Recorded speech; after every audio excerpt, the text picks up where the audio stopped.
یہ time and space کا سارا نظام ہے، یہاں تک کہ خود ابھی 1 یا 2 برس پہلے ہمارے ایک مرجع تقلید ہیں آیت اللہ صافی گلپایگانی، شیخ لطف اللہ صافی گلپایگانی، اس وقت 99 برس کے ہیں، 1919 کے اندر ان کی ولادت ہوتی ہے، اگلے سال 100 سال کے ہو جائیں گے، اور آیت اللہ برجردی کے دفتر میں تھے، اور انہی کے کہنے پہ انہوں نے بہت سی کتابیں بھی لکھی، منتخب الاثر، بڑی بڑی کتابیں لکھی۔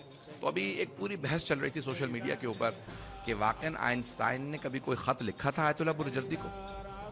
آیت اللہ سید حسین طباطبائی برجردی کو کبھی خط و کتابت ہوئی، کوئی خط لکھا تھا، یا یہ سب جھوٹ ہے؟ توجہ ہے، سنیں گے؟ تو اب یہ پوری کی پوری بحث چلی کہ ابھی آپ ان کے دفتر میں تھے، اب جتنے بھی آیت اللہ برجردی کے دفتر میں تھے، 1962 میں ان کا انتقال ہو گیا تھا، 1946 میں مرجع بنے، 16 سال ان کی مرجعیت رہی قوم مقدس کے اندر۔ تو آپ ابتدا سے ان کی مرجعیت کے ان کے دفتر میں تھے، اور ان کے انتقال کے بعد تک آج تک صرف آپ ہی زندہ ہیں، باقی کوئی دفتر کا آدمی زندہ نہیں ہے، پتہ نہیں توجہ ہے یا نہیں؟ ایسا کبھی آپ کے سننے میں آیا تھا؟ باقاعدہ پورا ایرانی میڈیا پہنچا، ان سے سوال کیا، انٹرویو لیا کہ کبھی آغا برجردی سے آئنسٹائن کی خط و کتابت ہوئی، یہ بات سچ ہے یا جھوٹ ہے؟ یہ جو بہت سی سوشل میڈیا پہ تصویریں انہوں نے نہیں، ملاقات کبھی نہیں ہوئی، تصویریں ساری غلط ہیں، لیکن خط و کتابت تھی، ایک خط نہیں۔ آپ تو بہت ہی گھبرا کے سن رہے ہیں ذرا، عزیزان کرام اتنا گھبرانے کی ضرورت نہیں، کہا کہ ایک خط نہیں آیا، خط و کتابت تھی، مسلسل خط لکھتا تھا، جواب اس کو آغا برجردی لکھتے تھے۔ اور یہ جو پوری بحثیں کی جا رہی ہیں کہ شاید آئنسٹائن آخر میں مسلمان ہو گیا ہو، اور اسی لیے اس کو باقاعدہ پوری اسکرین سے غائب کیا گیا، یہ کہا کہ باتیں بالکل صحیح ہیں۔ کہا کہ کیوں؟ کہا کہ اس نے خط لکھا تھا، اس نے ایک خط لکھا آغا برجردی کو، سنیں گے؟ کہ اس نے آغا برجردی کو خط لکھا، کہ میں تمام دنیا کے بڑے بڑے ادیان کے جتنے ماہرین ہیں سب کو میں نے خط لکھا، ہندوؤں کو لکھا، بدھ مت کے مالوں کو لکھا، یہودیوں کو، خود یہودی تھا، یہودیوں کو لکھا، سب سے چیف رہبائی کو لکھا، کہ میں نے آرچ بشپ کو لکھا، عیسائیوں کے جتنے بھی فرق و مذاہب ہیں، کیتھولک ہوں، پروٹیسٹنٹ ہوں، آرتھوڈاکس ہوں، سب کو خط لکھا، ایک ہی سوال کرنے کے لیے، اسپیس میں جانے کے لیے وہ نظریہ دے رہا تھا، کوئی جا سکتا ہے یا نہیں جا سکتا؟ سپیس میں کوئی جا سکتا ہے یا نہیں جا سکتا؟ توجہ، سارے مجمع کی توجہ، کہ سپیس میں جا سکتے ہیں یا نہیں جا سکتے؟ کہ مجھے کوئی جواب نہیں دے سکا، میں نے مسلمانوں کی طرف رجوع کیا، جامعۃ الازہر میں خط لکھا، مجھے بھی کسی نے بتایا شیعوں کا ایک مرجع تقلید ہے سید حسین طباطبائی برجردی، انہیں خط لکھو وہ جواب دیں گے۔ کہ میں اپنے یہاں امریکہ یونیورسٹی سے اپنے دفتر سے آپ کو خط لکھ رہا ہوں، بتائیے سپیس میں جانے کا امکان پایا جاتا ہے یا نہیں پایا جاتا؟ اور اس کا آپ کو فارمولا بھی موجود ہے، E=mc²۔ عزیزان گرامی میں جانتا ہوں کہ بہت سے افراد اگر بتا رہے ہیں، تو عزیزان گرامی اب یہ سارا کا سارا اس نے پورا کا پورا تصور دیا کہ آیا جا سکتے ہیں سپیس کے اندر، نہیں جا سکتے؟ انہوں نے کہا صرف یہ نہیں کہ جانے کا امکان پایا جاتا، یہ وقوع پذیر ہے۔ اگر مجمع ہو میرے ساتھ، کہ ایسا نہیں کہ صرف امکان ہے بلکہ ایسا ہوا، کہ آپ کہاں سے بات کریں، مجھے دلیل دیجئے۔ انہوں نے کہا ہمارا اعتقاد یہ ہے کہ ہمارے نبی اکرم معراج پہ گئے ہیں، زمین سے قرآن کی آیت ہے۔ تو کہا کیسے جا سکتے ہیں، آپ اپنا نظریہ بتائیے۔ کہ حرکت جوہری ملا صدرہ نے فلسفے میں ثابت کیا، نہیں پہنچا سکا۔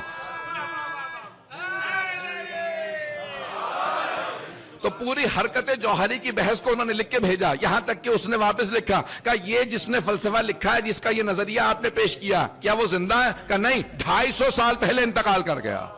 کہ مجھے تعجب ہے، مسلمانوں میں اتنے قابل افراد ہیں جو سائنس کی ان باریکیوں کو سمجھتے ہیں جسے آج دنیا کا کوئی آدمی نہیں سمجھ رہا، صرف میں اکیلا سمجھنے والا ہوں، اکیلا سمجھانے والا ہوں۔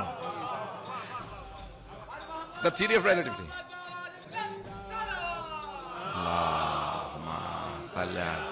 محمد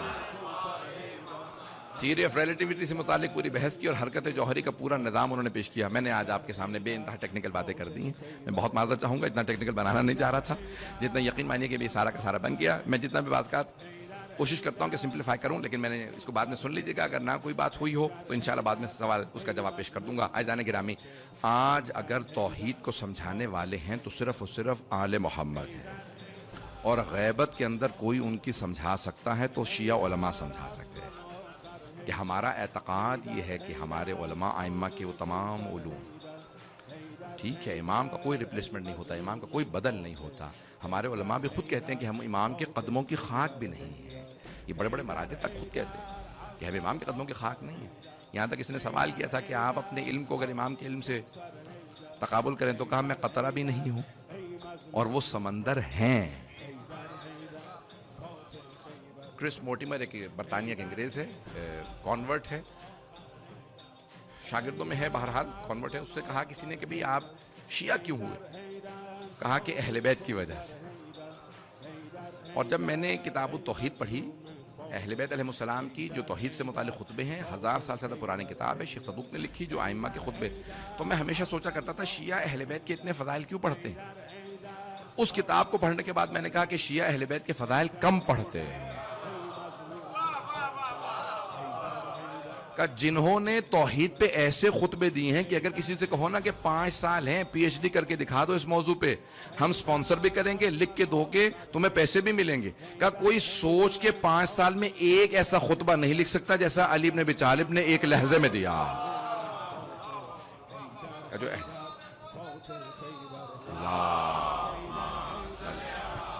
محمد